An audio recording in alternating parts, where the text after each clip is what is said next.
All right. So no more. I got no more Evernotes, but the show's only just begun. I have a special friend here. He's come to LA and he's bopping around doing special projects. And I saw on Twitter that he was in LA, and I've been tweeting back and forth with him for a long time. He made one of the best shows in the UK and the world. He's no fluke. He's a repeated British TV showrunner with multiple successes, one of which you're a huge fan of. If you're willing to come up here and have a little chit chat, please come up. Creator of Father Ted and the IT Crowd, Graham Linehan.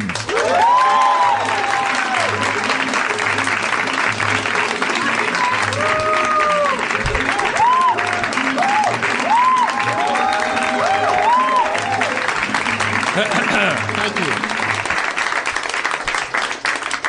Thanks very much. I think that the IT Crowd transcends even the Anglophile factor. I would assume everybody in this audience probably is the first to love British shit more than American shit. It's just sort of. I'm just trying to copy American shit. Yeah. I want to talk about that in 1 second. But the IT Crowd, I think, kind of stands out as this real export. I think people which probably explains the continued attempts to Americanize it. Yeah. Which I also want to talk in depth about. Why I'm here as well. Yeah. That's what you're I'm here. trying to help one of those attempts. Yeah, and the first attempt was a little bit of a false start. They boxed you out, I found right? out about it on the internet. Yeah. One day I saw, the pilot of the IT Crowd starts filming in a week or something. I was like, what? And they just didn't tell me about it. Didn't tell me. They didn't. No, I didn't get a single phone call or anything. In fact, I think the people who did it. Sony? No, I think they wrote briefly on a little show called Community. Oh, wait, but we're talking about, I know you're working with some of them now. No, it's a totally different group. The first time was these guys who took over when you stopped doing it for a while. Oh, was that Port and Garaccio? Yeah.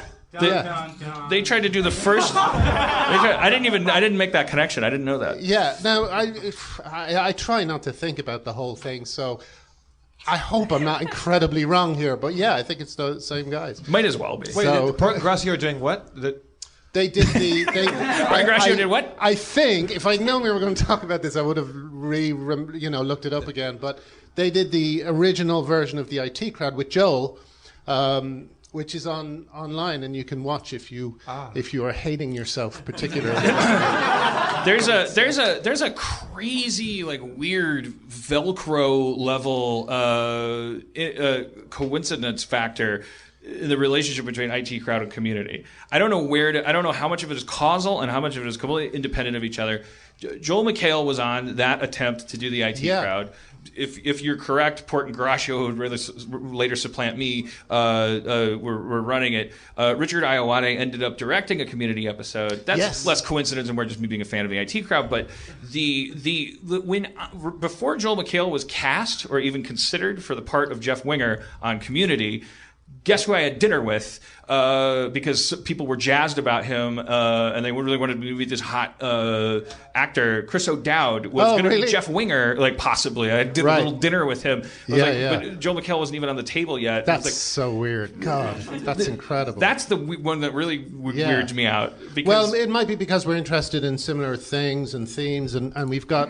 I always thought Community was the closest thing to an IT Crowd because I don't think you can do my kind of comedy in front of a studio audience over here quite as easily. I mean, the one we're doing here is going to be in front of a studio audience, but I want to try and help make it kind of work more as a US sitcom. Yeah, it's going to be multicam this year. Yeah, I think so. That's appropriate. The multicam is not by definition stupid, and one need only watch a British show or an old American show or Seinfeld. I mean, Seinfeld's not that old. It's that's the last big sitcom, isn't it? That kind of, isn't it? Yeah. Friends and... Yeah, but Seinfeld did Seinfeld run after it? I can't remember. But anyway, these aren't that old. And also, things like Faulty Towers. Yeah. I just hate the idea of chucking all these things in the bin Yeah. because they're supposedly out of date. Well, it's because they satisfied people so much, that form, it became automatable, and so the craft got a little corrupted by the money, and so it's the practices that are associated with the format. Yeah. It's not like people can look at. There's the shows that break big because they really become culturally effective and make people really happy. They're multicam shows. Yeah. And unless you start counting MASH or let's say Beverly Hillbillies, there's single cam doesn't have that same chance of really becoming a culturally effective cornerstone. I do think it's a little bit of magic dust sometimes when you hear an audience laughing. But and the important thing is when you hear a real audience laughing. Oh, yeah. And when you hear them really laughing, and I think that you have to just you bring them into a studio. I almost think, I'll ask you if it's true, I think in the UK, because it's less, there's a lot less super capitalistic engine running the whole thing. There's a little less fever pitch, juice that baby up a little bit. Yeah. Who's that guy in the front? Hey, you know who we're bringing in? The Hammer Laugher. His name's Todd Hammer. He laughs for $75 an hour. He's a great laugher. I think you might have a bit more technology as well around it. I mean, really, the only manipulation I do is when I overrule the audience, because they often laugh at things that either weren't meant to be funny or that aren't really funny, and I just kind of go, no, you're overruled. Because the thing that really makes people think it's fake is when someone laughs at something that's not funny. Right. But was Father Ted multicam, or was it all single? Yeah, multicam. You did exterior stuff too. That was and we played it to the audience stuff on monitors. Yeah, I'm very, especially since the internet, especially since I can actually talk to people, I'm really, really serious about making sure that every laugh is, real. And often if what people don't realize is you're often going between 3 or 4 takes. And so the audience laughed, and then if we weren't to do anything to the laughter, the audience would just go, and then it would just cut off. Right. And then there'd be a kind of little giggle, and you just kind of make it. The audience is like an actor. You're pretending. The audience you have to suddenly pretend that they're an audience watching a whole performance all the way through. I think it's a great energy to multicam stuff, for the actors, because it's like putting on a play. You rehearse all week, and there's laughs that get laughs all week, and some that go away, and some that change, and sometimes on the night, the laugh that was in the bank the whole time just doesn't work in front of the audience. Yeah. But so there's an energy to the cast where you're always alive, and the writers are there pitching lines, and there is a kind of an energy to a multicam show. I love it. I love when something doesn't get a laugh and running out and having a quick kind of intense conflab to try and sometimes it could be line. a pitch of a new line or just an adjustment of the performance of it, and that's magical sometimes. Yeah, it really is, and it's why I like to do it. I've done a show recently though called The Walshes, which is single camera. And they're naturalistic actors. It requires the camera to be up close, picking up the tiny little flickers.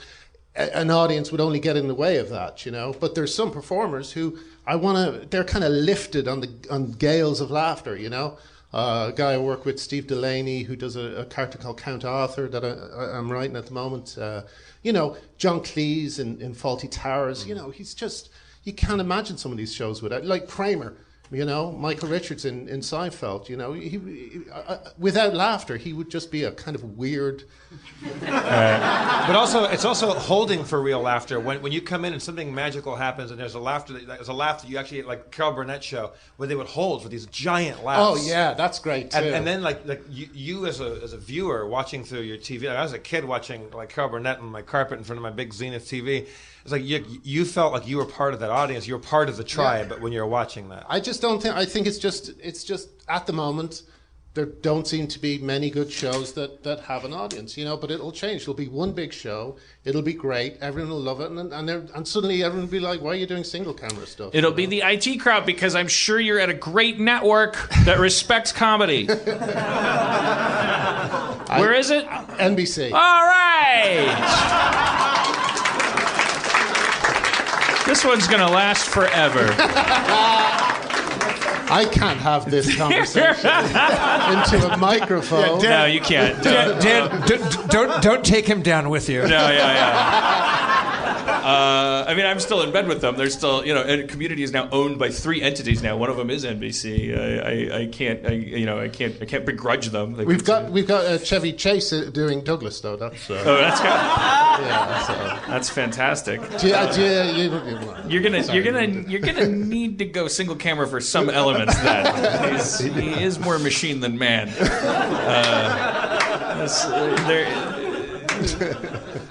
I wanted to ask you. Is this on camera actually? Yeah, it is. So do I look okay? Do I look awkward? You look great. No. They call you Irish Dan Harmon. Okay. That's all I ever wanted. Which they call that an Irish compliment.